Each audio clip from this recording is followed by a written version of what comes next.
જય હિન્દ વિદ્યાર્થી મિત્રો, સ્વાગત છે તમારું આજના વિડીયોની અંદર. અને આજે આપણે જોવાના છીએ ધોરણ 9ના ગણિત વિષયની જે અસાઇનમેન્ટની સિરીઝ શરૂ હતી તેના વિભાગ 2નું પ્રકરણ નંબર 2. તો શરૂ કરીએ આજના વિડીયોને. તમારો પહેલો પ્રશ્ન છે કે જો x - 1 એ 4x ઘન વત્તા 3x નો વર્ગ ઓછા 4x વત્તા k નો અવયવ હોય તો કેની કિંમત શોધો.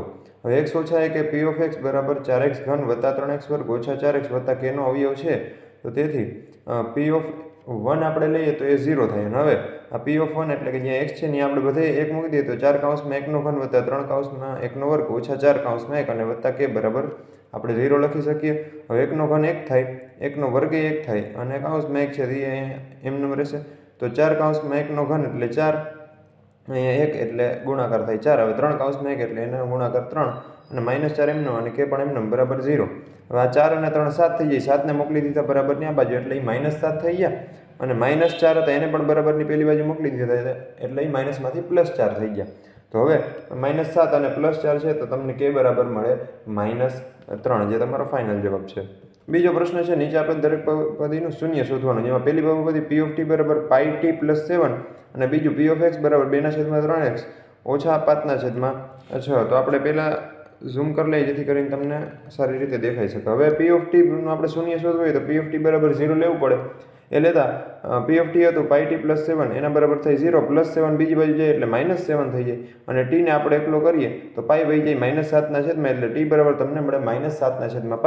તો તેથી t બરાબર -7/, અહીંયા પાઈ છે બરાબર. આ પાઈ એ આપેલી બહુપદી માટે શૂન્ય છે. બીજું છે p of x બરાબર 0 લેતા તો 2/3x 2/3 પછી x ઇન્ટુ -5/6 બરાબર 0 છે બરાબર. આપણે બહુપદી બરાબર 0 લેવું પડે જો શૂન્ય શોધવું હોય તો. હવે આ -5/6 બરાબરની આ બાજુ મોકલી દઈએ એટલે +5/6 અને આ 2/3 હતા એમાં 3 વહી જાય અંશમાં, કારણ કે આ બાજુ છેદમાં હતા અને આ 2 અંશમાં હતા તો વહી જાય છેદમાં. એ બેનો ગુણાકાર થાય એટલે આવી રીતના તમને મળે કે x બરાબર 5 × 3 છેદમાં 6 × 2. આ 2 ના છેદ ઉડે નીચે 2 આવે એટલે તમને જવાબ મળે 5/4. તો x બરાબર જે 5/4 છે એ આપેલી બહુપદી માટે શૂન્ય છે. ત્યારબાદનો પ્રશ્ન, બહુપદી p of x બરાબર 10x ઓછા 4x વર્ગ ઓછા 3 માટે p of 1 અને p of -2 શોધવાનું છે. તો p of x શોધી આપણે તો જ્યાં જ્યાં x છે ત્યાં બધે 1 મૂકીએ તો 10 કૌંસમાં 1 -4 કૌંસમાં 1 નો વર્ગ અને -3 10 × 1 એટલે 10 એમનેમ, 1 નો વર્ગ 1 થાય ને એને × 4 એટલે કે -4 એમનેમ અને -3. તો આ 10 માઇનસ અહીંયા 7 થાય એટલે તમને p of 1 બરાબર જવાબ મળે 3. ત્યારબાદ p of -2 શોધવાનું તો 10 કૌંસમાં -2 ઓછા 4 કૌંસમાં -2 નો વર્ગ ને ઓછા 3. હવે ઓછા 2 અને ઓછા 10 ગુણાય એટલે -20 થાય. આ ઓછા 2 નો વર્ગ થાય +4 અને +4 અને અહીંયા ઓછા 4 છે આગળ 2 ગુણાય એટલે એ થઈ જાય ઓછા 16 -3 એમનું.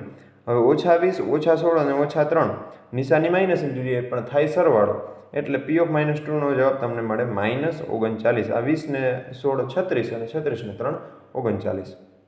ત્યાર પછીનો પ્રશ્ન, દર્શાવો કે x વત્તા 3 એ 69 વત્તા 11x ઓછા x વર્ગ વત્તા x ઘનનો અવયવ છે.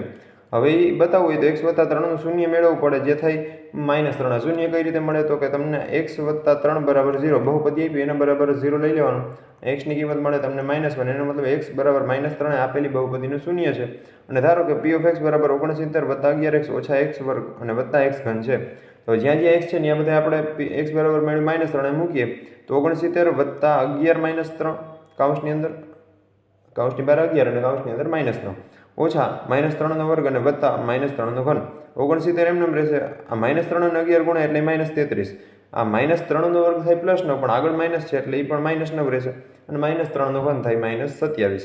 હવે આ ત્રણેયનો થાય સરવાળો પણ નિશાની બાદ બાકીની જ રહીએ અને જેનો સરવાળો 69 મળે, આગળ 69 હતા એટલે તમને જવાબમાં મળે 0.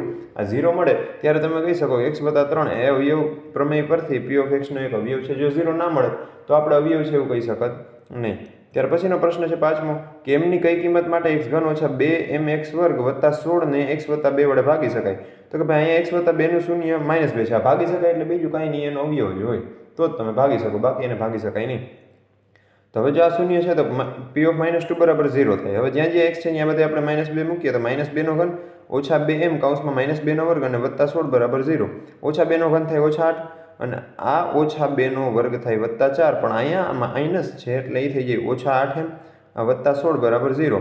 હવે -8 એમ રાખ્યા, આ -8 અને આ +16 એ બે વચ્ચે બાદબાકી થઈને +8 બને એના બરાબર 0. એ +8ને આપણે આ બાજુ મોકલી દઈએ એટલે એ થઈ જાય -8. અહીંથી -8 છે એ વહી જાય એના છેદમાં એટલે m બરાબર તમને મળે 1. તો m બરાબર 1 માટે x3 - 2mx2 + 16 ને x + 2 વડે ભાગી શકાય. તો મિત્રો અહીંયા જે તમારું ચેપ્ટર હતું એ થાય છે પૂરું. આપણે જલ્દીથી એક નવા વિડીયો સાથે મળીશું. ત્યાં સુધી બધાને જય હિન્દ.